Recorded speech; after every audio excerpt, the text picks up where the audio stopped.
Lila Thompson was 32, a server at Daisy's Café, a cozy spot nestled between a thrift shop and a dry cleaner in rural Oregon.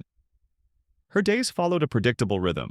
Wake before sunrise, walk 4 blocks to work, slip on her worn green apron, and greet the early regulars with a smile that masked the quiet ache she carried. She lived alone in a modest studio above a bookstore, her only family captured in faded photos curling at the edges. Her dad passed when she was 16, her mom a year later. Her uncle who'd raised her had retired to Nevada for his health, leaving Lila with sporadic texts and the occasional birthday card. On a crisp Wednesday in late September, Lila noticed the girl. She was maybe 9, small for her age with sharp, cautious eyes that seemed to study everything while giving nothing away. She sat in the far booth by the window, a backpack too big for her tiny frame propped beside her, a book always open on the table. The first time, she ordered just a glass of water. Lila brought it with a warm smile and a paper straw. The girl nodded, a gesture so subtle it barely registered. The second day, the same. The third, the fourth. By the second week, Lila had clocked her routine. She arrived at 7:10 sharp, 50 minutes before school started at the elementary school 4 blocks away. She'd read, sip her water slowly, and watch as others ordered waffles, sausage, or hash browns. At 7:50, she'd close her book, thank Lila softly, and slip out, never eating a bite. On the 14th day, Lila accidentally set a plate of waffles in front of her. "Oh, my mistake," she said, feigning confusion. "Kitchen made an extra. Hate to toss it. Mind keeping it?" The girl's eyes flickered, hunger wrestling with wariness. "It's okay," Lila added gently. "Cook messes up sometimes. Better eaten than wasted, right?" She walked away before the girl could argue. From behind the counter, Lila watched as the girl hesitated, then picked up her fork. 10 minutes later, the plate was clean, the girl's eyes glued to her book, avoiding Lila's gaze in a way that tugged at her heart. "Thank you," she murmured as Lila cleared the plate. It became their quiet ritual. Each morning, Lila brought an extra order, waffles one day, eggs and toast the next, oatmeal with honey when the air turned chilly. The girl never asked for anything, never spoke beyond a hushed, "Thank you." But she ate every bite, sometimes so fast it seemed she feared the food would vanish. "Who's that kid you're feeding?" asked Frank, a retired mechanic who claimed the same counter stool daily. "Never seen her folks." "Don't know," Lila admitted, "but she's hungry." Maggie, the line cook, pulled Lila aside after the third week. "You're feeding a stray," she said, not cruelly, but with the bluntness of someone who'd seen good deeds go wrong. "Give handouts. They don't learn gratitude. She'll vanish one day. They always do." Lila didn't argue. She just shrugged and said, "It's okay." I've been that hungry before.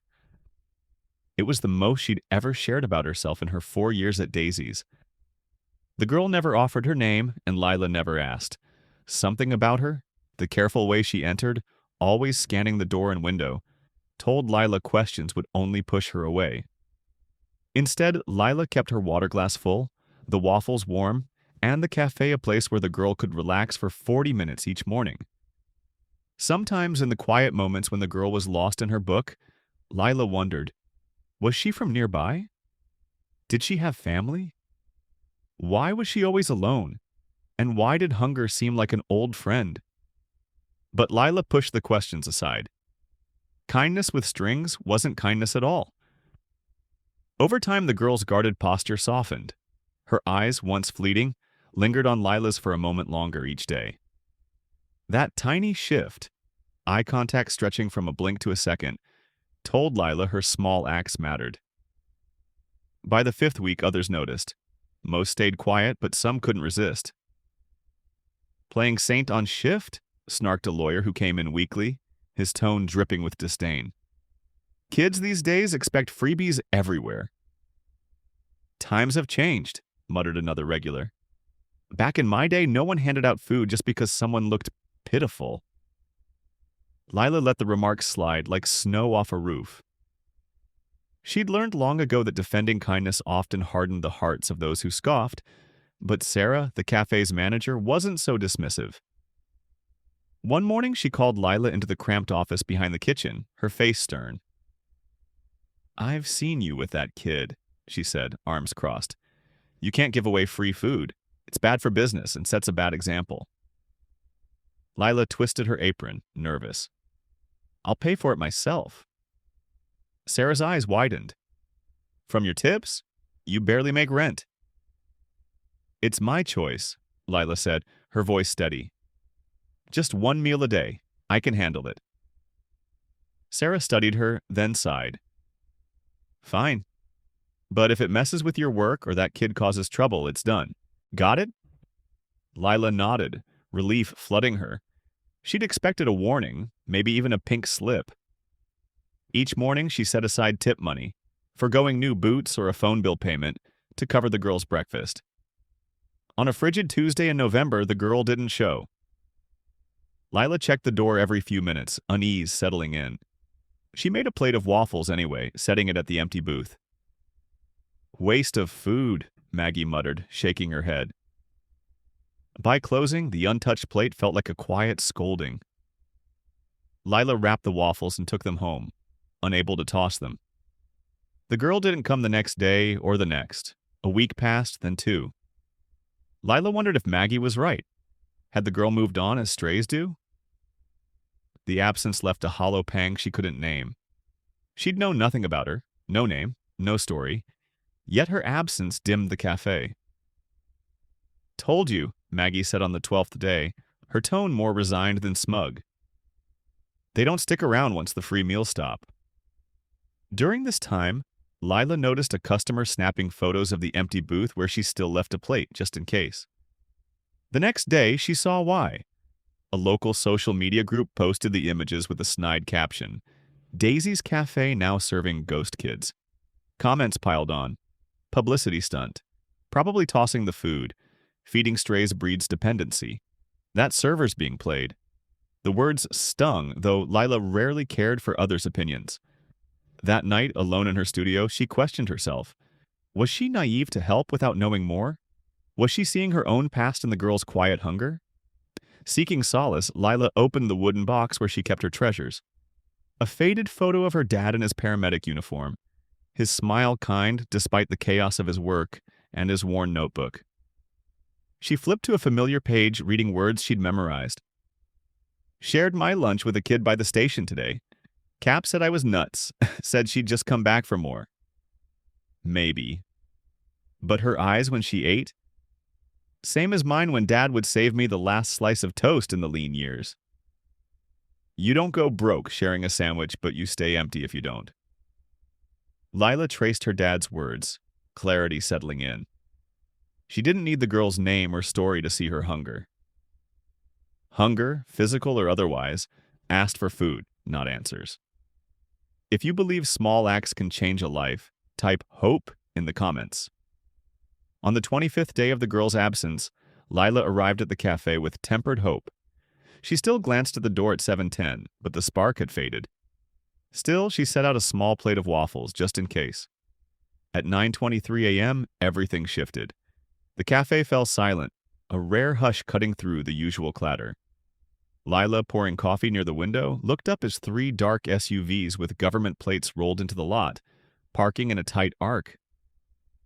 Customers froze, forks midair, as pedestrians outside slowed to gawk. Uniformed men stepped out, standing at attention by each vehicle. From the lead SUV emerged a woman, her presence commanding before her uniform registered. Tall, with a face weathered by time and duty, her chest gleaming with medals. She scanned the cafe's front, then strode toward the door with 2 younger officers in tow. The bell chimed, sharp in the silence. Sarah hurried from the back, smoothing her apron. "Can I help you?" she asked, voice tight. The woman removed her cap. "I'm looking for a woman named Lila." Every eye turned to Lila, coffee pot in hand. She stepped forward, voice steady despite her racing pulse. "I'm Lila." The woman's stern face softened.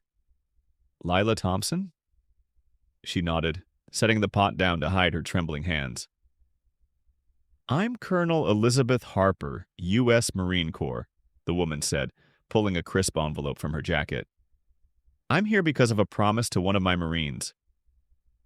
She held out the envelope. "This is from the Commandant of the Marine Corps, and I have a message from Ellie's mother." "Ellie?" Lila echoed, the name sparking something. "The girl you've been feeding," Colonel Harper said. "Ellie Carter. Her mother was Staff Sergeant Maria Carter, one of the best under my command." The past tense hit Lila like a stone. "I don't understand. Is Ellie okay?" "She's safe," Harper assured her. "She's with her aunt in Idaho now. But for months she came here every morning before school, after her mother was deployed on a covert mission." The puzzle pieces clicked for Lila. The girl's solitude, her watchful eyes, the hunger deeper than an empty stomach. What Sergeant Carter didn't know, Harper continued, was that her partner left soon after her deployment, leaving Ellie alone. The girl was too proud, too scared of losing her home to tell anyone. She stretched a small emergency fund, making meals last longer than they should. A murmur of shock rippled through the cafe. Lila's chest tightened, picturing Ellie now with a name, surviving alone, waiting for a mother who'd never return. "Sergeant Carter died in Syria 6 weeks ago," Harper said, her voice steady but heavy. "In her last letter, she asked us to thank the woman at Daisy's Café who fed Ellie without prying. She wrote this." Harper unfolded a note from the envelope, its paper worn but deliberate. "If I don't make it, find the woman named Lila. Ellie wrote about her in her letters. She never asked why Ellie was alone, never made her feel small. She just fed her day after day, expecting nothing. Tell her she didn't just feed a hungry kid, she gave a Marine's daughter dignity." Lila took the letter, hands shaking, tears blurring her vision. Harper's voice softened. "The letter was read at Carter's memorial. When Ellie told us about you, the Marine Corps made it our mission to thank you in person. What you did for one of our own's child without knowing her story, that matters to us all." The cafe was silent, even the skeptics frozen, some faces tinged with shame. Harper stood tall, snapped a crisp salute, a rare honor for a civilian. Behind her, every uniformed officer mirrored her. "On behalf of the U.S. Marine Corps, the brothers and sisters of Staff Sergeant Carter, and above all, Ellie, thank you." Lila stood, overwhelmed, clutching the letter. "I didn't know," she whispered. "I just couldn't let her go hungry." Harper nodded. "Sometimes, Miss Thompson, feeding a hungry child without asking why is the greatest kindness of all." In unison, every Marine in the room and outside by the SUVs saluted. Customers, moved by the moment, stood in quiet respect. Lila, the unassuming server who'd lived quietly for years, stood at the heart of it, holding a mother's final thanks. A woman whose small acts had preserved a child's well-being and a Marine's peace in her final days. The week after Harper's visit transformed Daisy's Café. The story spread through town, social media, even a local news segment. The same group that mocked Lila's ghost kid now shared a heartfelt post about Sergeant Carter's letter, earning thousands of likes. Regulars requested Lila's section, leaving generous tips with notes. "Thank you for showing us what matters. My daughter's in the Army. Your kindness gives me hope." Sarah, who'd once balked at the free meals, hung a flag by Ellie's booth with a small plaque. "Reserved for those who serve and the families who wait." The booth became a haven for veterans, active duty personnel, and struggling families, treated with quiet respect by the staff. A week later, a plain envelope arrived for Lila. Inside was a letter in careful, childish handwriting. "Dear Miss Lila, I didn't know your name until the colonel came. You were the only one who saw me when I felt invisible. Mom always said heroes wear uniforms, but I think some wear aprons. When Mom stopped writing, I thought the world forgot us. But you remembered me every day, even when I couldn't say why I was alone. My aunt and uncle are kind. They're teaching me to bake. I miss Mom and sometimes your waffles." Thank you for not asking questions I couldn't answer. Your friend, Ellie Carter P.S. I finished my book. It had a happy ending. Lila framed the letter, placing it behind the counter, not for display, but as a reminder of why small kindnesses matter. When asked about it, she'd smile and say, "Just a thank you from a special kid." Word of the Café story reached military communities. Soldiers detoured to visit, leaving unit coins and patches, which Sarah pinned to a bulletin board, a growing tribute to gratitude. 3 months later, a school group visited after a field trip. A 7-year-old boy studied Lila as she poured water. "My mom says you're a hero," he said plainly. "Do you feel like one?" Lila knelt, smiling. "No, kiddo. I'm just someone who knows what it's like to be hungry. Not just for food." The boy's teacher, overhearing, nodded. She's right. Hunger comes in many forms. As summer neared, the cafe held a fundraiser for military families, raising enough for a small emergency fund for kids of deployed parents. Sarah matched the donations, admitting to Lila, "My dad used to feed every stray kid in town. Drove mom nuts. But I get it now. Sometimes a meal's more than food." On a quiet Wednesday, a year after Ellie first appeared, Lila found a metallic glint on her station. A challenge coin, a rare military token. One side bore the Marine Corps insignia, the other was engraved Semper Fidelis, always faithful. No one was there to claim it. Outside, the street was empty, just the town waking up. Birds chirping, a school bus rumbling. Lila pocketed the coin, its weight a quiet reminder that kindness given freely sometimes returns in ways you never expect. That evening, Sarah hung a new sign in the window. "Whoever you are, whatever you can pay, no one leaves hungry." She shrugged when Lila noticed. New policy felt right. Lila smiled, understanding the quiet shift in Sarah's heart. No speeches, just a commitment to see hunger and answer with food, not judgment. As she walked home, the coin in her pocket, Lila thought of Ellie, now with her aunt in Idaho, carrying her mother's memory and, she hoped, the knowledge that kindness exists in the darkest moments. Not every hero seeks recognition. Some just ensure that today someone isn't hungry, and that's enough to change a life.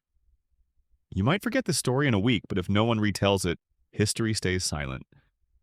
Subscribe to incredible stories where kindness, justice, and memory live on.